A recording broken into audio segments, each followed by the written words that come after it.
बिस्मिल्लाहिर्रहमानिर्रहीम। मेरी ये जो वीडियो है यूएस विजिट वीज़ा के हवाले से, ये ख़ास तौर पर उन लोगों के लिए है जो नए वीज़ा अप्लाई करना चाह रहे हैं या जिनका वीज़ा पहले रिजेक्ट हो चुका है। उनके लिए ये वीडियो है।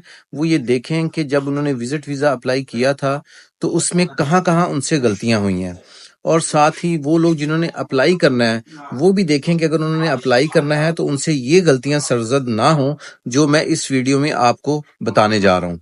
इसके साथ साथ मैं आपको एक चीज़ और बताऊं कि अगर आपको यूएस विजिट वीज़ा के हवाले से कंसल्टेंसी चाहिए तो मेरी रिक्वेस्ट यह है कि एक शॉर्ट मैसेज मेरे पर्सनल व्हाट्सएप नंबर पे आप छोड़ दिया करेंगे। मैं इस शहर से बात कर रहा हूँ और मुझे यूएस विजिट वीज़ा के हवाले से कंसल्टेंसी चाहिए, तो मैं आपको फ़ौरन रिप्लाई करूंगा, क्योंकि मैं ज़्यादातर इंटरनेशनल ट्रैवलिंग में होता हूं तो लोग ये कहते हैं कि सर आप रिप्लाई नहीं करते।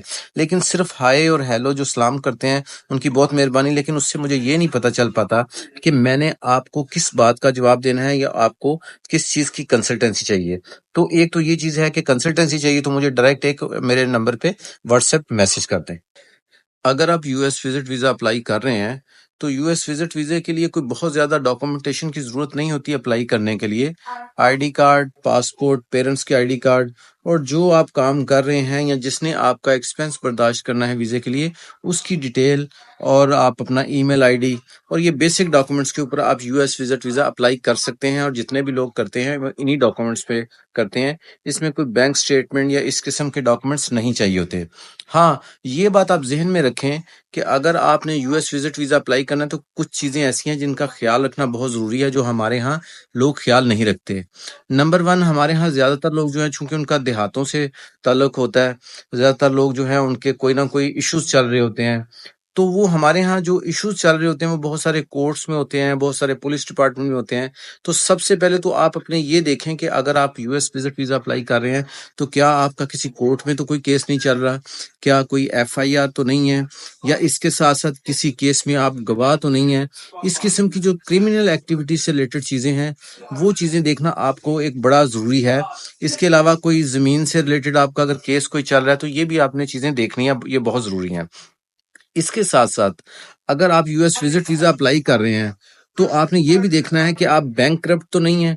क्या बैंक ने किसी जगह आपको ब्लॉक तो नहीं किया हुआ? क्या आपकी कोई ऐसी एक्टिविटी तो नहीं है कि किसी बैंक के साथ आपकी लिटिगेशन चल रही हो? क्योंकि 2-3 केसेज़ में ऐसे भी हुआ है कि अमेरिका के जो वीज़ाज़ हैं वो रिजेक्ट हुए हैं क्लाइंट्स के। बाद में जब हमने डिटेल चेक किया है, तो पता चला बैंक ने तो उनके डॉक्यूमेंट्स जो हैं उनको आईडी कार्ड तक को ब्लॉक किया हुआ था, जबकि क्लाइंट को भी नहीं पता था कि उसका आईडी कार्ड जो है ब्लॉक है, क्योंकि आमतौर पर ऐसी एक्टिविटीज़ जो हैं उसका जो है वो पता ही नहीं चलता। खास तौर पर ये जो बैंक से रिलेटेड जो इश्यूज हैं, तो ये बैंकिंग से रिलेटेड जो इश्यूज हैं इनको देखना भी बड़ा जरूरी है और इस पर भी आपने फोकस रखना है क्रिमिनल एक्टिविटी के साथ साथ। इसके साथ साथ एक और बहुत अहम चीज है, वो ये है कि जो फेसबुक है इसके ऊपर आपकी एक्टिविटी क्या है।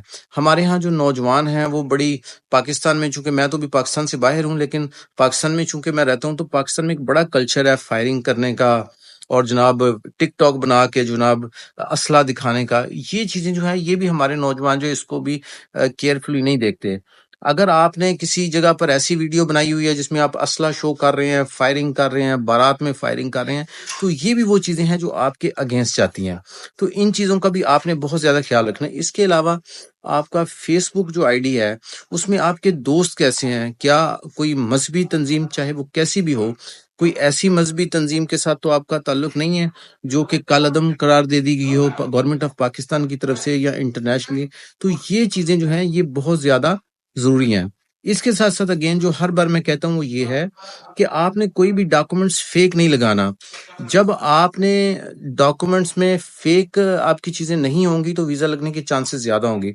ज्यादातर लोग ऐसे होते हैं जिन्होंने कभी जिंदगी में जॉब की नहीं होती और उन्होंने अपने आप को मैनेजर शो किया होता है।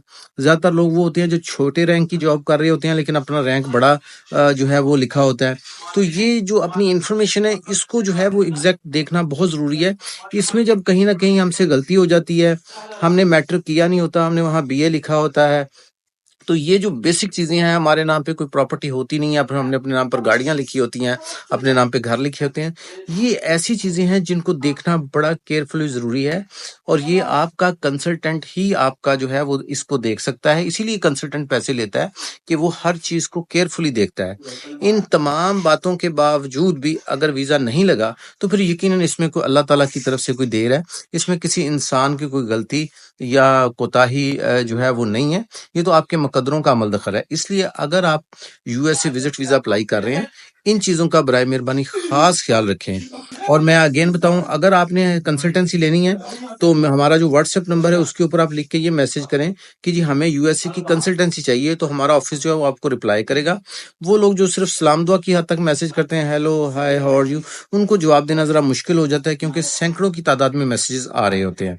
तो मेरा पर्सनल नंबर जो है वो भी स्क्रीन पे आ रहा है, आप उस पर भी मुझे भी व्हाट्सएप कर सकते हैं, मैसेज कर सकते हैं। और आपको कंसल्टेंसी चाहिए हो यूएस से रिलेटेड, कनाडा रिलेटेड, तो आप मैसेज कर सकते हैं। Always welcome. बहुत शुक्रिया, दुआ में याद रखें। अल्लाह हाफिज।